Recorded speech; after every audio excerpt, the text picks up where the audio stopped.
మాట పలుకు తెలియనిది మాటున ఉండే మూగమది కమ్మని తలపుల కావ్యమయే కవితలు రాసే మౌనమది రాగల రోజుల ఊహలకి స్వాగతమిచ్చే రాగమది శృతిలయలరగని ఊపిరికి స్వరములు కూర్చే గానమది ఋతువుల రంగులు మార్చేది కల్పన కలిగిన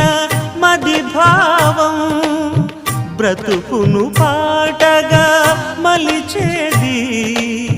మనసున కదిలిన మృదునాదం